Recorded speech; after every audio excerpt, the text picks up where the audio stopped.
Bonsoir à toutes et à tous, heureux de vous retrouver pour la tranche info en direct sur votre antenne Canal 10 Télévision avec au programme de cette soirée Info 10, le journal local et régional qui sera suivi du Focus. Nous sommes jeudi et le jeudi nous parlons anthropologie noire avec notre expert des humanités classiques africaines Nusire Kalala Omotunde. Ce sera après la coupure pub de 19, mais pour l'instant place au JT.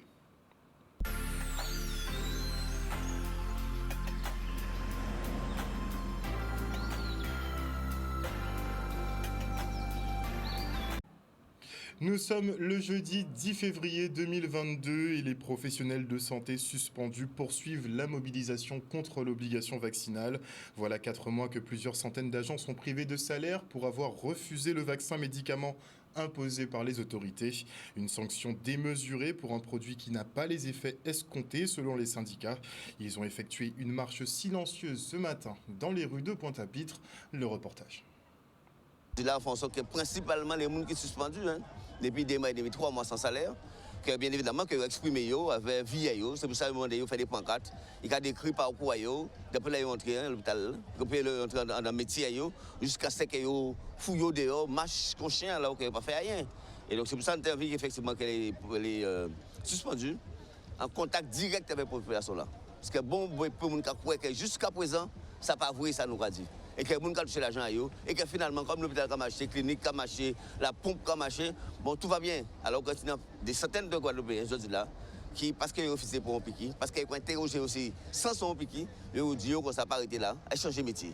Et donc c'est pour ça que nous tenons à contre la population pour maintenant, assis avec les suspendus pour expliquer que pas les peuple là, pour savoir qu'ils ont fait nous. Nous qui là, nous avons subi des injustices quotidiennement. Et ça y a relaté dans les informations, certains médias, à pas ça qu'a fait. Ni des collègues même qui tombaient pratiquement en burn-out. Et ça, nous pouvons accepter ça. Comment on a fait? Avant les élections, il a fait mon cadeau, le passe vaccinal. Mais forcément, comme Français, j'en ai marre avec le passe vaccinal. Les qui ont voté passe vaccinal, qui Français ultramarins, qui Français de l'Hexagone, ils ont voté bien, parce qu'ils sont contents.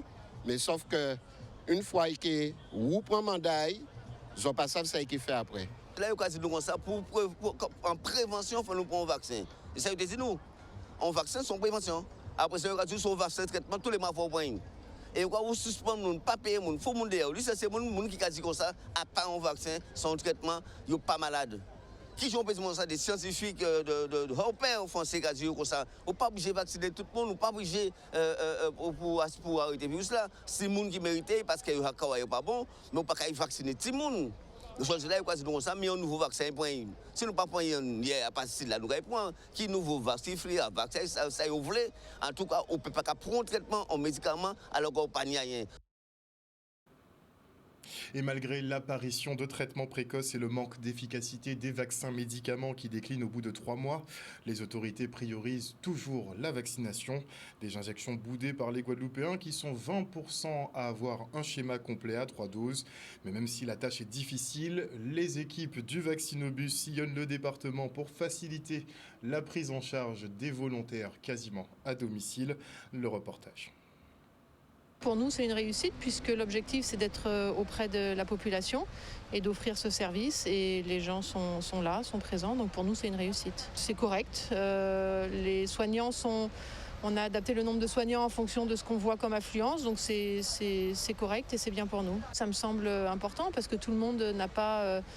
la possibilité de se rendre dans un grand centre de vaccination. Aller chez le médecin, ça demande de prendre rendez-vous. Là, on vient, on offre un service pour pouvoir se faire vacciner. Je vous rappelle que c'est quand même pour se protéger et pour la santé. Donc ça me semble vraiment important d'avoir une proximité avec les usagers. C'est stable, les gens se vaccinent. Alors c'est vrai que nous, je vous rappelle, on est quand même sur le versant santé, mais on voit que les paroles politiques, en fait, jouent à chaque fois sur plus d'affluence, moins d'affluence. Mais bon, nous, on reste concentrés sur notre mission qui est de vacciner la population pour la protéger. Un reportage signé Maxime Morel et Olivier Félix. Et notez en bref que le Parlement français va se pencher sur les effets secondaires post-vaccination. 137 000 effets significatifs, dont 25% de graves, ont été remontés à l'Agence nationale de sécurité du médicament. Et parmi ces effets, nous avons donc les inflammations cardiaques type myocardite, péricardite, l'hypertension artérielle, les thromboses, en l'occurrence des caillots de sang qui se forment dans vos veines. Vous avez également le syndrome inflammatoire multisystémique pédiatrique, les fameux PIMS dont Olivier Véran parle souvent, mais comme effet secondaire du Covid-19, mais ils sont aussi liés à la vaccination visiblement. On a aussi l'érythème polymorphe, ce sont de grosses lésions cutanées. Vous avez aussi le syndrome de Guillain-Barré, des affections du système immunitaire, des thrombopénies également, donc ce sont des maladies du sang, les thrombopénies, et c'est sans compter les myélites, par exemple, les myélites transverses, qui sont des inflammations de la moelle osseuse, et vous avez toute une ribambelle d'autres effets qui seront donc étudiés par les députés et sénateurs. Et en Guadeloupe, la loi des cordonniers mal chaussés s'applique particulièrement aux territoires qui produisent de l'eau. À Saint-Claude, l'eau jaillit de la montagne, coule dans les rivières mais n'arrive pas dans les robinets. Voilà un mois que les habitants sont privés de la ressource sans réellement savoir pourquoi. Une situation qui devient ingérable pour la municipalité qui doit faire face à un mécontentement grandissant et justifié. Le reste en images. C'est une situation de crise et c'est plus qu'une situation, disons, tendue. C'est presque inacceptable. Et il fallait un temps d'information, on va dire, sincère avec la population, non seulement pour qu'elle sache où en sommes-nous avec la recherche des pannes et surtout quelles solutions seraient portées à leurs problématiques. C'est assez, disons, particulier. C'est presque l'ensemble du territoire qui est impacté. Morin, Matouba, Papaye, Galard, Belfond, Goyavier, c'est quand même, ça devient dramatique, ce territoire de Saint-Claude, un territoire qui produit de l'eau. Il est vrai que les problématiques évoquées à Saint-Claude sont celles que nous retrouvons dans toutes les communes. Alors, difficulté dans certains secteurs à ce que l'eau puisse arriver et il était important que les techniciens puissent donner les différents avis et qui nous permettent d'aller plus loin. S'agissant de nos responsabilités, nous prendrons nos responsabilités quant à la distribution des packs d'eau auprès de la population, quant à la mise à disposition aussi de citernes dans certains secteurs. Il est vrai qu'aujourd'hui, nous l'avons reconnu face à la population et nous le disons que c'est un travail colossal, que nous avons besoin de tout le monde. Nous avons besoin de nos élus, nous avons besoin de cette population, nous avons besoin des techniciens. Et je pense que la question de l'eau, c'est ensemble que nous allons y arriver. Dans tout cela, il y a une belle solidarité qui s'organise tantôt avec l'usine de Matouba même qui nous donne de l'eau et Caroline aussi qui nous a donné de l'eau pour donner à la population. Mais ce qui est essentiel, c'est que cette eau-là revienne dans les robinets pour permettre, disons, une situation sanitaire, permettre aux aînés, aux personnes, aux bébés, aux familles de vivre et d'être dans des conditions correctes de vie. Quand on sait que c'est un territoire qui est vieillissant, l'eau doit revenir dans les robinets. Et le président tente de nous expliquer un peu les travaux qui seraient à faire. On connaît l'affaire de la CSBT, mais on ne peut pas se satisfaire. On est là pour ça. Alors c'est vrai que sous les factures antérieures, comme nous l'avons dit, notre responsabilité, elle a démarré le 1er septembre. Mais je suis aussi conscient que nous sommes là pour accompagner, pour demander, pour alerter les anciens opérateurs afin que des solutions avec les usagers, avec les associations soient trouvées. Il faut qu'il y ait une disposition générale qui soit prise sur l'ensemble du territoire de la Guadeloupe. Ça permettra à chacun de repartir en sérénité et d'envisager la gestion de l'eau d'une autre manière et qu'elle soit pérenne. À noter que les habitants de Gourbert sont dans la même situation avec des coupures d'eau aussi longues que récurrentes. Une distribution organisée par le SMEGAG avait lieu ce mardi, mais c'est loin d'être suffisant. On a des administrés effectivement qui nous ont contactés pour nous signaler effectivement que la situation n'est plus tenable. Et la commission enseignement de la collectivité départementale, elle, effectue un tour des collèges. L'objectif, répondre aux besoins et doléances des établissements en termes de matériel et d'équipement. Le reportage. Nous sommes là aussi pour faire le tour avec les chefs d'établissement, pour voir un peu ce qui va un peu moins bien. Et ce qu'il y a quand même comme avantage, c'est qu'on peut constater que le conseil départemental a déjà porté sa contribution. Les chefs d'établissement que nous avons rencontrés sont globalement satisfaits de l'intervention du conseil départemental, de l'intervention des différents responsables techniques et administratifs qui sont à leur chevet. Donc sur ce point-là, moi, en tant que président de la commission des affaires scolaires, je suis pleinement satisfait et c'est quelque chose aussi qui fait que le président Guy Losbar est également satisfait. Naturellement, tout n'est pas toujours parfait. Eh bien, nous prenons un soin particulier à vérifier avec les chefs d'établissement ce qui mérite d'être amélioré. On a quand même un certain nombre d'éléments qui actuellement peuvent nous inquiéter, puisqu'on sait qu'il y a beaucoup de championnats de jeunes qui n'ont pas lieu et nous avons vraiment envie de voir cette jeunesse un peu plus active et prise en compte dans ces activités sportives. Donc nous avons envie, bien entendu, de revoir un petit peu notre façon de fonctionner. Là, nous avons un établissement qui actuellement accueille environ 180 élèves et nous avons vraiment envie qu'ils puissent s'exprimer à tous les niveaux. Déjà sur le plan scolaire, ça se fait, mais sur le plan sportif aussi. Eh bien écoutez, on a entendu cette proposition. Nous avons l'avantage de travailler en synergie avec le conseil régional et ce que j'ai promis aujourd'hui, c'est que cette question-là puisse être évoquée assez rapidement puisque ce qui a été dit, et c'est quelque chose d'entendable et qui concerne justement nos jeunes et quelque part, pourquoi pas envisager une amélioration. On le dit, la Guadeloupe, c'est une terre de champions, la cité d'excellence sportive. Nous espérons pouvoir mettre en place une autre structure qui soit un peu plus accueillante pour eux. Nous avons un espace qui est un petit peu limité et nous espérons éventuellement mettre à la disposition de ces jeunes des infrastructures un petit peu plus grandes et dans des conditions un peu plus positives. Même si celles-ci, pour l'instant, sont très satisfaisantes. Et nous travaillerons au niveau de cette commission pour que cette partie-là puisse être revue, puisse être améliorée. Nous y travaillons déjà puisque ça veut dire qu'il faut réorienter certains postes, réorienter certaines réflexions.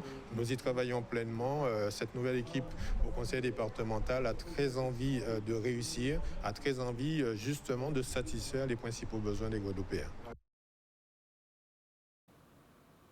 Un reportage signé Stanley Manicor. Et maintenant, on parle beauté. Pour ce faire, je reçois Émilie Rinaldo, qui est Miss 15-17 ans. Elle est en compagnie de Victoria Vrécor, la présidente du comité Miss 15-17 ans Guadeloupe. Et nous avons également sur le plateau Clémence Bottineau, qui est donc Miss France 2020 et 9e plus belle femme du monde. Est-ce qu'on peut dire ça comme ça ? Oui, alors j'ai toujours un petit peu du mal, mais on va dire top 10 Miss Univers, j'aime bien. Top 10 Miss Univers ? Oui, c'est bien. Ok, on va partir sur un top 10. Et bonsoir à vous deux. Bonsoir. Alors, on va commencer avec vous, puisque vous êtes les plus jeunes. Donc, Miss 15-17, c'est un nouveau concours, ça existe depuis longtemps ? Alors, nouveau, pas totalement. C'est vrai qu'on est sur la Guadeloupe que depuis 2018. La nationale, c'est depuis 10 ans maintenant, mais justement, et pas pour l'édition anniversaire. Bon, c'est vrai que le comité est un petit peu jeune, c'est que notre deuxième Miss, en effet, du coup, parce que la première, le comité n'était pas encore en place. La deuxième, bon, c'était moi, du coup. Après, j'ai récupéré, on a eu Émilie. Donc, c'est vrai qu'on est un peu jeune, on débute tranquillement, mais petit à petit, on arrive à nous assurer notre place. Alors, donc, tu es Miss 15-17 Guadeloupe. Tu penses avoir tes chances sur le national ? Alors, j'espère. Je ne sais pas si je pourrais dire que je pense, mais je mets toutes les chances de mon côté pour aller y passer et rapporter la couronne. Quelles sont les spécificités de cette élection ? Les spécificités, en fait, il n'y en a pas vraiment. Il s'agit d'avoir entre 15 et 17 ans et d'être du coup dans la tranche d'âge. Et puis, c'est aussi des questions de confiance en soi. Et quand on a confiance en soi, je pense qu'on fonce et on ne voit pas forcément les contraintes ou quoi. Attends, donc tu ne vois aucune contrainte ? C'est que du bonus, que du bénéfice pour toi ? Ah oui, moi je fonce, je vais là surtout pour représenter mon île et aussi m'amuser, penser à moi et encore me donner encore plus de confiance en moi. Alors qu'est-ce qui distingue un Miss 15-17 d'un Miss France par exemple ? Bon, principalement, comme elle a dit, on est vraiment sur la tranche d'âge, donc 15-17 ans. Mais ce sont les mêmes passages, c'est la même chose ? Alors, c'est vrai qu'on a des choses qui diffèrent. Quand on est sur des 15-17, on est un petit peu plus... on fait un peu plus attention par rapport à l'âge. Par exemple, tout ce qui va être passage en maillot de bain, photo en maillot de bain, c'est totalement proscrit. Donc, mais c'est vrai qu'on est un peu sur les mêmes choses, des tenues de ville. On fait short et débardeur à la place du maillot de bain. Ici, en Guadeloupe, on fait tenue traditionnelle parce que du coup, ça nous tient énormément à cœur et tenue de soirée. Et c'est vrai qu'on a peut-être moins de critères en fait que Miss France, parce que le critère, c'est entre 15 et 17 ans. Et d'être français, vivre en Guadeloupe ou dans sa région, c'est le seul critère. Mais voilà, et c'est vrai que j'aime bien sa mentalité aussi. Elle part pour s'amuser, c'est que du plus. Donc c'est, selon moi, c'est comme ça qu'elle va arriver le plus loin à l'élection nationale. Quel œil tu portes justement sur ces élections qui se rajeunissent finalement? Alors, c'est vrai que les concours 15-17, il y en a beaucoup. Il y a Miss Interlycée, il y a aussi les concours des lycées. Enfin, il y a les concours aussi des communes qui, c'est pareil, ce ne sont pas les mêmes critères que Miss France. Ben, je pense que si on a envie de se lancer dans cet univers-là, c'est bien que ça existe, hein, parce que tout le monde devrait avoir la chance de pouvoir participer à une élection de Miss, que ce soit à 15 ans qu'à 24 ans. Et non, c'est une belle formation, je pense, pour soi, parce que ça permet de prendre confiance en soi, ça permet d'apprendre à se tenir, à parler, et puis c'est une expérience assez unique. Donc je pense qu'il n'y a pas d'âge pour vivre ses rêves, et si ça doit commencer tôt, ça doit commencer tôt. Mais est-ce qu'il y a la polémique finalement de l'hypersexualisation de notre société? Alors là, oui, alors les polémiques, il y en aura toujours, la femme objet, toutes ces choses-là. Mais Exact. Au final, les concours de beauté, c'est une toute petite goutte dans un océan qui regroupe les réseaux sociaux, la télévision, les publicités. En fait, aujourd'hui, on utilise l'image de la femme et aussi des hommes, il y a aussi le concept d'homme-objet, ça on l'oublie, mais ça existe aussi complètement. Et voilà, on vit dans une société qui est basée sur l'image et... moi, en me lançant dans cette aventure-là, j'étais en accord avec moi-même, je me suis sentie bien, j'étais à l'aise avec mon corps, avec ma personnalité, enfin, c'était mon univers. Je l'ai vu comme un moyen d'expression et tant que ça reste un moyen d'expression, de plaisir, et faut aussi vivre sa vie, donc je défends en tout cas l'univers que j'ai choisi. Bon, il y a le côté un petit peu festif, un petit peu strass-paillettes, un petit peu show-it, mais il y a aussi le côté compétition. C'est ça, c'est un challenge en fait. Ça permet de se tester très jeune et c'est pour ça que faire une compétition comme ça... Alors, plus on commence tôt, plus c'est vrai qu'on est confronté à peut-être une forme de... On s'expose, hein, on est exposé, on peut être soumis à la critique. C'est pas évident à gérer très jeune, mais je pense que ça nous permet de mûrir vite. Et en l'occurrence, voilà, hein, de toute façon, quand on se lance dans une aventure comme ça, on prend des risques, hein, il faut en avoir conscience. Tu es prête pour la critique? Toujours. De toutes les manières, je pense que quand on a confiance en soi, c'est pas forcément les critiques qui atteindront et on sait où on veut aller, donc les critiques elles passent au-dessus. Ouais, mais on est quand même sur des concours de beauté. Il y a quand même des atouts, n'est-ce pas? Je pense que tu l'as vécu un peu.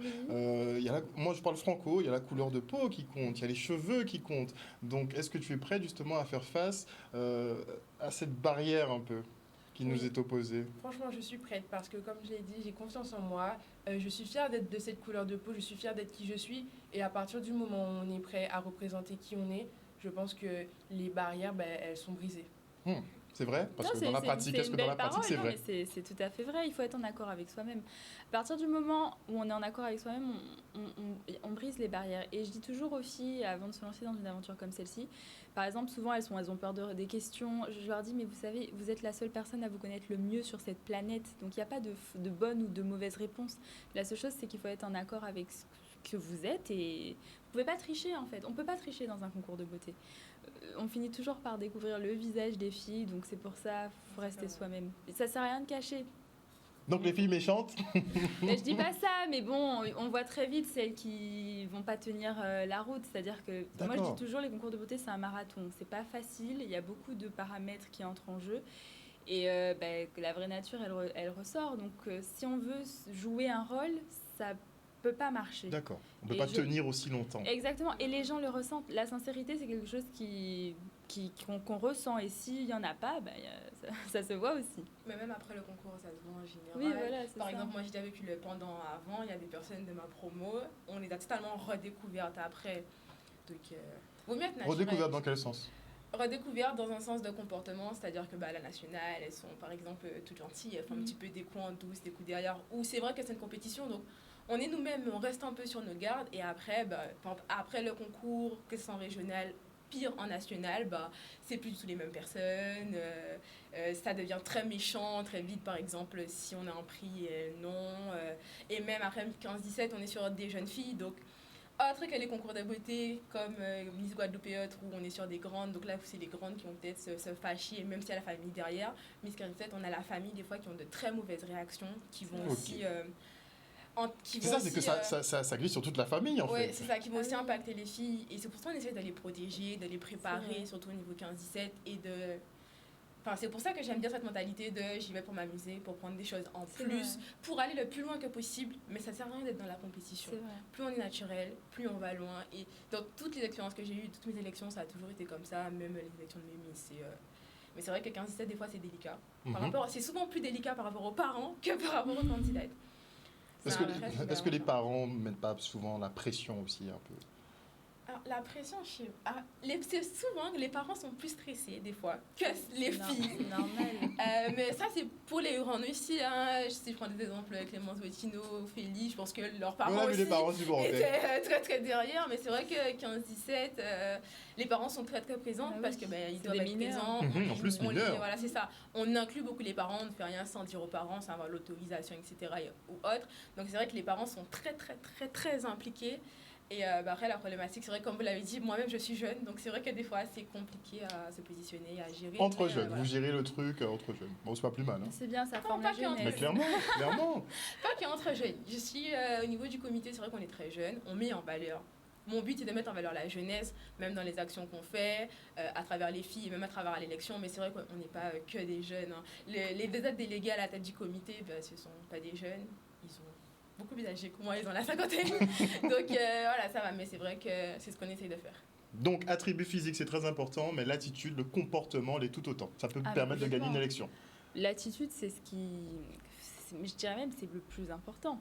Parce qu'aujourd'hui, moi j'ai le cas Miss France, parce que quand je suis devenue Miss France, c'était un travail. C'est-à-dire que je représentais une institution pendant un an, ma vie était mise entre parenthèses. Donc ça nécessite une rigueur, aussi une sorte de résilience, parce que voilà, on a la couronne.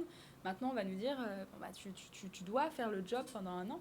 Donc le comportement est essentiel. Et quand on se rend compte dans une aventure qu'une fille n'a pas les épaules, n'a pas le comportement, n'a pas la bienveillance qu'on doit avoir parce que quand on est élu en moyenne pour une année. Donc, c'est côtoyer quelqu'un qui n'est pas forcément agréable, qui n'a pas envie, parce qu'aussi, la volonté, c'est aussi important dans ce type d'aventure. Il y a des moments où on n'a pas envie, où on se sent peut-être moins belle, où on est fatigué, où il y a les études qui prennent le dessus. Enfin, ça ne va pas dans notre vie sentimentale. Enfin, il y a plein de paramètres, mais pourtant, comme on est dans une posture de... On est une reine de beauté, on représente des gens aussi. On représente des gens, mais il faut prendre sur soi. Et c'est pour ça que je dis que c'est des aventures qui forment beaucoup, quoi. Alors, quand on se retrouve covidé à quelques jours de son élection, on se sent comment? Alors, c'est vrai que, il y a des cas un petit peu spéciaux où rien ne se passe comme prévu, mais justement, moi, je prends les dernières années, mes années Miss France, c'est quand même des années où j'ai eu des épreuves auxquelles je n'avais pas songé avant de me... Il y a eu le Covid qui est tombé Le Covid est tombé, il y a eu plein de choses, mais... C'est ce qui m'a forgée, et aujourd'hui, j'en ressors, j'ai énormément mûri, j'ai 25 ans aujourd'hui, ça y est, je me sens tellement vieille par rapport à toi. Mais c'est vrai, mais bon, aujourd'hui j'ai eu 25 ans et je sens que j'ai ces 25 ans parce que voilà, il faut rebondir dans toutes les situations, il faut rebondir et ne jamais lâcher, c'est tout. Hein. Et puis même en rire, parce que à l'époque où j'étais Miss France, je disais « Oh, Miss Covid ». Franchement, est-ce que j'ai vraiment envie d'avoir ce nom-là? Mais quand ça m'est arrivé à Miss Univers, j'ai dit, là, de toute façon, ça sert à rien de le nier. Je serai la Miss Covid, et tant pis, c'est mon titre et je l'accepte. Voilà. Bien heureusement, donc, tu as pu participer. Un quand même bon classement. Bon, la Guadeloupe te voyait première, forcément. Notre Miss Univers de cœur, moi, je dis. Quand même, on a voté à part. Ah oui, c'est sûr et certain. Alors, notre Miss Univers de cœur, on était là au début, à la fin. Tous les TikTok, toutes les préparations. L'élection, je crois que j'ai arrêté de regarder déjà. Quand elle n'est pas passée, non. Très chauvin. Non, c'est bien. Il faut. Je suis fière de mon île. Et surtout quand on a des personnes qui nous représentent aussi bien que Clémence. Alors, qu'est-ce que ça veut dire aussi bien? Aussi bien, je pense que quand même, Clémence, on a vu à travers son parcours, quand Jacqueline a gagné à Miss Guadeloupe, elle a un très très beau parcours, elle arrive à Miss France, elle a gagné, on ne peut pas imaginer mieux. Et c'est vrai que par rapport à son parcours, par rapport même à sa personnalité, enfin, de ce que moi j'ai vu des vidéos, parce que je ne la connaissais pas, mais elle a l'air d'être quelqu'un qui est vraiment resté très naturel, qui est resté elle-même et qui a pris du plaisir à ce qu'elle a fait et à représenter la Guadeloupe, à mettre en valeur son île. Par exemple, elle met en avant le rhum avec l'onto. Oui, je sais pas, c'est pas tout ce que je suis.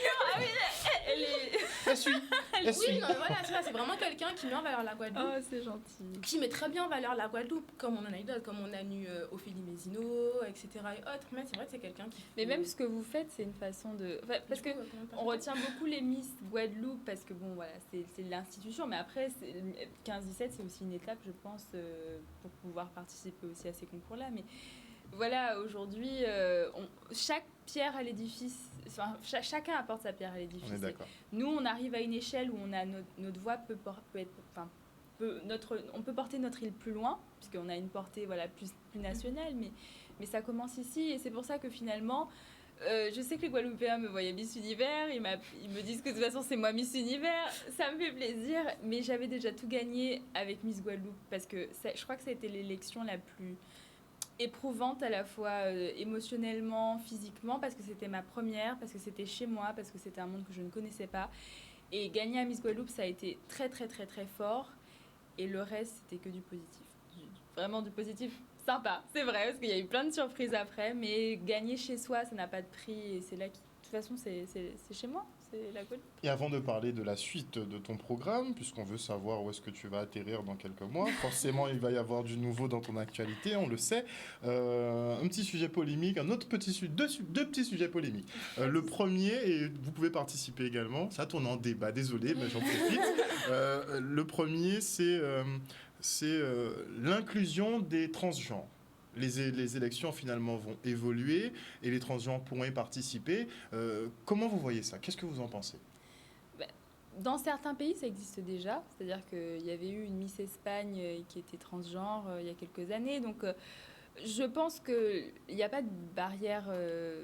La beauté, c'est pluriel, en fait. C'est à la fois masculin, féminin et aussi oui, on est d'accord, mais asexué. Toi, par exemple, tu es naturel comme tu es. Ce sont des personnes quand même qui ont bénéficié de chirurgie esthétique. Donc, est-ce que ce sera équitable finalement? Alors, moi, je pense que oui. Après, de toute façon, aujourd'hui, la société a beaucoup évolué. Il y a beaucoup de choses que Miss France est en train de changer. Par exemple, je parle notamment, il y a des vraies questions autour de la taille dans les concours de beauté. Et je suis pas... à mon avis, dans les prochaines années, ça va évoluer. Pour la question des transgenres... Plus petite? On pourra participer plus petite? Il n'y aura plus de limite de taille. D'accord. Du moins, si je dois changer quelque chose chez Miss France, pour l'instant, ce serait ça. D'accord. Parce que pour moi, aujourd'hui, il faut faire évoluer. Et puis c'est rigolo parce que pour avoir un peu étudié Miss France, le concours a commencé sans critère de taille. Donc c'est quelque chose qui c'est quelque chose qui est arrivé, on ne sait pas comment, et qui finalement, je pense, pourrait évoluer. Et pour la question des transgenres, tout est une question de société. En fait, il faut comprendre que les concours de beauté sont régis par les gens qui suivent ces concours de beauté. Quand la société sera prête à recevoir des femmes transgenres dans les concours de beauté, alors ça se fera naturellement. Mais c'est pareil, moi je le vois encore aujourd'hui, les gens sont très durs, il n'y a pas tout le temps des Miss de couleur. Enfin, moi j'ai eu beaucoup de racisme quand j'ai été élue Miss France, et pourtant, si on regarde les 20 dernières années, il y a eu beaucoup de Miss France de couleur. Mais on a l'impression que c'est plus pour le quota que pour les faire gagner. Pas vraiment, non, je pense que c'est la sensibilité, elle évolue, mais c'est juste que la société doit avancer. On a mis des années et des années avant d'avoir des femmes de couleur Miss France. On va sûrement avoir des années avant d'avoir peut-être une Miss France bien ronde ou une petite Miss France. Et ça prendra autant de temps pour avoir une Miss France transgenre, mais le jour où la société sera prête, ça arrivera. Et on ne pourra rien y faire. Non, je suis vraiment d'accord avec elle sur cet avis de la société, parce que peu importe ce qu'on va faire, et je l'ai découvert au fil de ce que j'ai grandi jusque-là, c'est vraiment une image sociétale, et c'est vrai qu'il y a beaucoup de préjugés un peu en fonction de l'ethnie, en fonction de où on vit, en fonction de la culture. Par exemple, le problème des transgenres, je le vois peut-être d'un autre point de vue, d'un point de vue un petit peu plus médical par exemple. C'est vrai que des fois, ça découle par exemple de problèmes de sentiments internes, où on ne se sent pas bien dans notre peau. Alors, je suis pas pour ou contre la chirurgie esthétique, mais s'il y a quelque chose qui peut nous faire mieux nous sentir dans notre peau, comme ça va être une opération de chirurgie esthétique, comme ça peut être de la psychothérapie, comme ça peut être, je sais pas, pour quelqu'un par exemple de Guadeloupe, moi je me sens pas bien si je fais pas du sport, c'est la même chose. Donc pourquoi clôturer comme ça, mettre des barrières? La beauté, ça doit être, bon je reviens sur la taille parce que je suis petite, mais la beauté, ça doit être 1m70, ça doit être telle couleur de peau, ça doit être ci, ça doit être ça. Non, chacun sa définition de la beauté. Tout le monde est beau à sa façon, il y a sa singularité. Et c'est pas qu'une question d'apparence, de physique, c'est une question aussi de comportement, comme on l'a dit. Et dans les concours, que ce soit le concours Miss France, que ce soit le concours Miss Can7, on essaye de plus en plus de beaucoup mettre en avant le côté intelligence, le côté études. Mais j'ai l'impression que les gens ne veulent pas prêter attention à cette partie-là parce que c'est peut-être moins attirant. Mais c'est beaucoup moins vendeur. Tu as quel âge? Tu as quel âge? J'ai 19 ans. Oui, elle y va. Franchement, non mais c'est prometteur. Mais voilà, c'est ça la jeunesse qu'on a envie de voir aussi en Guadeloupe, qu'une jeunesse qui défend ses idées. C'est bien, tu as bien bossé sur le sujet. Parce que non, c'est vrai qu'on oublie beaucoup de choses et c'est une histoire, c'est une question de culture, c'est une question d'histoire, c'est une question de plein de choses. Par exemple, des gens qui sont dans le milieu, par exemple, comme Émilie, comme moi, qui devons connaître nos références, par exemple. Les Miss Can7 nationales, souvent, celles qui sont dans le top, il y a toujours celle qui a gagné le test de culture générale. Souvent, les Miss France sont très bien placées dans celles qui ont gagné le test de culture générale. Encore une fois, Clémence avait la meilleure note au test. Donc c'est vrai qu'on met en avant beaucoup d'autres choses et la parole des Miss au cours du temps, à une échelle régionale, nationale, on essaye de mettre d'autres choses en avant. Ces barrières de racisme, c'est vrai que les thématiques ont changé, c'est plus trop la paix dans le monde, maintenant c'est très diversifié, ça commence... Non, c'est ça, mais même les problématiques comme le racisme, je l'ai rencontré, la Miss d'avant moi l'a rencontré, et je pense que... je vais faire en sorte qu'Émilie ne le rencontre pas, mais elle va le rencontrer. Est-ce qu'elle pourra l'éviter? Elle n'aura pas le choix. Elle n'aura pas le choix. Alors c'est ça qui est un petit peu, et c'est aussi pour ça que je pense que les mentalités doivent vraiment changer, c'est qu'on a beaucoup banalisé le racisme auquel on est confronté dans les concours de beauté, et c'est dommage, et je pense qu'il y a encore beaucoup de travail à faire, mais c'est triste à dire, et je dis vraiment, c'est triste, parce personne ne devrait être confronté à ça, mais tu vas le vivre. La première fois de ma vie où j'ai été confrontée au racisme, c'était en devenant Miss France. Ça, c'est un fait, et voilà, c'est... Comment réagir dans ces moments-là? Alors, moi, j'ai choisi de ne pas me laisser atteindre parce qu'à ce moment-là, ce que je vivais, c'était trop beau pour m'envahir de pensées négatives. J'avais été élue, j'ai pas été élue, la couronne n'est pas tombée sur ma tête. Ah, clairement. Ah, bah non, clairement. Ce serait trop facile. Je me suis battue, les gens l'ont ressenti, c'est ce qui m'a permis de gagner. Donc voilà, de toute façon, c'est des aventures qui nous apprennent aussi à être courageuses et à penser à soi, parce que c'est important dans ces moments-là. Donc, tu as subi le racisme effectivement à l'élection de Miss France. Une dernière petite polémique, après je vous libère parce que là, moi je suis en dépassement sur mon forfait là. Mais c'est par rapport justement à Joséphine Baker, puisque je sais que techniquement tu étais à la représentation hier au Cinestar, le Black History Month justement, avec un des fils adoptifs de Joséphine Baker. Tu as choisi justement cette représentation-là pour le concours Miss Univers. Pour beaucoup, c'est un bon choix. Pour d'autres, la ceinture de banane a fait polémique. Et pourtant, la ceinture de banane, c'était pas une ceinture de banane, si on remarque bien. C'est-à-dire que j'ai beaucoup réfléchi, parce que faut pas croire qu'on a fait ce costume comme ça, on a énormément travaillé, et je me suis posé la question plusieurs fois, est-ce que je vais garder ou pas la ceinture de banane? Le problème, c'est que je suis historienne de formation, et l'histoire que j'ai envie d'apprendre, c'est pas une histoire qu'on cache, c'est une histoire qu'on assume, c'est une histoire qu'on accepte. Et donc les codes de notre histoire, il faut les comprendre différemment, il faut les travailler, il faut les adapter aussi à la société dans laquelle on vit. Donc j'ai dit, si on fait un costume de Joséphine Baker, on va garder les bananes, mais on va les déconstruire. Et en fait, la façon dont les bananes étaient posées sur le costume, si on regarde bien, elles étaient immobiles, c'était des régimes de bananes, et donc on a cassé le côté, je vais le dire de manière assez crue, mais sexuelle de la banane, parce que sur le costume de Joséphine, c'était des bananes qui bougeaient, qui étaient partout, qui couvraient l'intégralité des parties intimes. Et en fait, on les a posées, et c'est rigolo parce que si on regarde bien, ça faisait comme deux revolvers qu'on dégaine. Et en fait, Joséphine Baker s'est servie justement de tous ces clichés, tout cet exotisme, tout ce racisme, pour parler de choses importantes, pour alerter les consciences. Et elle s'est servie ces bananes d'une certaine façon comme une arme, à un moment où on voyait juste la danseuse exotique sur scène. Et c'était aussi une façon de rendre hommage à ce symbole, parce qu'elle est connue pour ses bananes. Et je pense que voilà, j'étais en accord en tout cas avec ce que je pensais. T'es pas pour une histoire tronquée en fait. Je suis pas pour Peu une histoire importe que ça tronquée. blesse, il faut restituer l'histoire telle Il qu'elle faut est. restituer l'histoire, mais en parler différemment. Et donc je voulais pas un costume caricatural, je voulais un costume moderne, une Joséphine moderne avec aussi une réflexion sur son parcours à elle et la société dans laquelle on vit. Et finalement le costume, j'étais très fière de le porter. Il a été salué par la critique nationale, voire même presque internationale.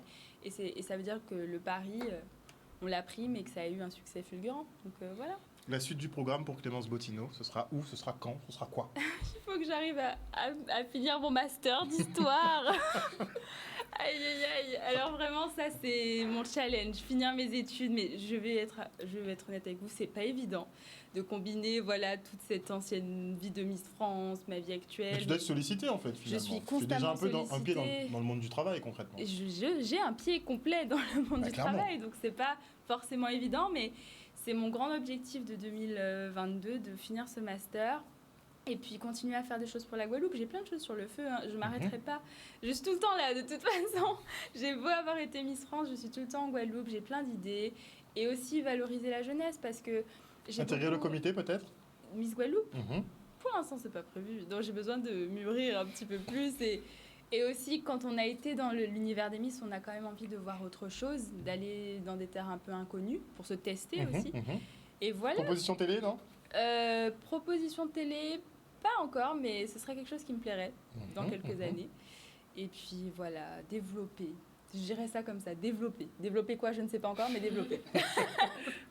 On te le souhaite en tout cas. Merci. Et on attend effectivement de voir ton actualité bouger. On souhaite aussi que tu obtiennes, parce que c'est une formalité pour le master en C'est histoire. important, continuez vos études. Oui, non, mais Ça, c'est j'ai très important. passé. C'est très important. C'est comme pour les footballeurs, on leur dit c'est bien de devenir professionnel, mais d'assurer un background quand même Tout avec à un fait, bac on ne sait jamais. et un diplôme, on ne sait jamais. Alors, mesdemoiselles, le départ est prévu quand? Du coup, demain, et je décolle à 18h. Demain 18h? Oui. Tout va bien, tu n'es pas stressé, la valise est prête? Tout est prêt? Oui, Tu emmènes qui dans ta valise? Maman, papa, frère et Oh, sœur. japonais. Obligé. Toute la famille t'accompagne. Voilà, c'est ça. Très bien. Qu'est-ce qu'on peut te souhaiter alors pour la participation? Déjà, d'aller le plus loin que possible. De pas comme on a dit, de pas me laisser attendre par les critiques et pourquoi pas de ramener la couronne à la maison et de faire comme Clémence, rendre ma Guadeloupe fière de moi. On te le souhaite, on attend. L'État Guadeloupe est déjà fier de toi. Ça c'est sûr, hein. Nous, nous, on est déjà conquis. Hein. C'est Et là-bas qu'il faut faire le t'amuser, tu as travail. oublié à s'amuser, ça c'est primordial. Parce que plus tu vas t'amuser, plus les gens vont le ressentir et plus ça va jouer en ta faveur. Fais-moi confiance. Faut que tu sois la bonne copine là-bas. Alors attention, hein, parce que ça, c'est pas une technique non plus. Hein. Ah, faut pas être la bonne copine. Mais non, parce que c'est trop facile. Si on veut être ami avec tout le monde, on finit toujours par se griller. Ok, bon. C'est Fais attention en tout cas à toi. Non, madame Fréquente, veille sur toi. Je serai juste à côté. Tout le temps? Oui. Très bien. On attend de voir les résultats, hein, dans tous les cas. Élection le 19, on sera vite fixé. Oui, c'est ça. Ramenez-nous une couronne, hein. Ou une écharpe. Enfin, un doublon. Faites On le a déjà ramené nécessaire. la couronne l'année dernière, là, cette année, on essaie encore. Très bien. Merci beaucoup en tout cas d'être venu Merci sur à ce toi. plateau ce soir pour nous annoncer effectivement votre départ donc à Miss 15-17 au niveau national. Et un grand merci à Clémence Bottineau d'avoir répondu à nos questions ce soir pour ce petit débrief Avec post-Miss France et Miss Univers. Donc Miss Univers Guadeloupe, hein. On a décidé, c'est comme ça, c'est tranché. Une bonne soirée à vous à l'écoute des programmes de Canal 10. On se retrouve après la pub pour le Focus. Tout de suite.